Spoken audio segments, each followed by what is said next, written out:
Hello friends, எல்லாரும் என்ன செய்கிறீங்க? சாப்பிட்டுட்டீங்களா? சாப்பாட்டு வேலையெல்லாம் முடிஞ்சிருக்கு. இப்போ 4 மணி ஆச்சு, டீ டைமும் வந்துட்டு.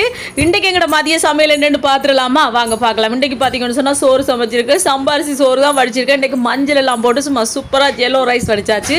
அதுக்கு பிறகு பார்த்தீங்கன்னு சொன்னால் இங்கால மட்டன் குழம்பு வச்சுருக்கேன். அதுக்கு உருளைக்கிழங்கு போட்டு சும்மா செம்மையாக மட்டன் குழம்பு வச்சாச்சு. அங்கால சின்னவாட பால் சொதி வச்சுருக்கேன். இது பார்த்தீங்கன்னு சொன்னால் ரசம் வச்சுருக்கேன், தேங்காய் பால் ரசம். அதுக்கப்புறம் பார்த்தீங்கன்னு சொன்னால் ஒரு உருளைக்கிழங்கு இருந்துச்சா, வட்டக்கா பீன்ஸ் எல்லாம் போட்டு அதை சூப்பராக ஒரு பால் கறி வச்சாச்சு. செம்ம டேஸ்ட்டாக இருக்குது தெரியுமா ஃப்ரெண்ட்ஸ்? இப்படி எல்லா மரக்கறியும் சேர்த்து வைக்க அதோட பார்த்தீங்கன்னு சொன்னால் கொஞ்சம் மட்டன் எடுத்து அதோட ஈரலும் கொஞ்சம் எடுத்து இந்த மாதிரி பொரிச்சாச்சு. என் ஃபேவரட் பொரியல் தெரியுமா, வெங்காயம் எல்லாம் போட்டு சும்மா செம்மையாக பொரிச்சாச்சு. இங்கெல்லாம் முட்டையும் அவிச்சு வச்சாச்சு. இதுவெல்லாம் தான் ஃப்ரெண்ட்ஸ் இன்றைக்கு எங்கள்கிட்ட மத்தியான சாப்பாடு ஒரு புடி பிடிச்சாச்சு. நீங்கள்லாம் சாப்பிட்டீங்களா? நீங்களும் எல்லாரும் படிவாக சாப்பிடுங்க சரியா? மட்டன் குழம்புக்கு ஃப்ரெண்ட்ஸ் கொதிச்சு கொண்டு வரைக்கும் உருளைக்கிழங்கு போட்டால் அப்படியே செம்ம டேஸ்ட்டாக இருக்கும். ஓகே ஃப்ரெண்ட்ஸ், வீடியோ பிடிச்சதை மறக்காம சேனலை சப்ஸ்கிரைப் பண்ணுங்க. பை டாடா.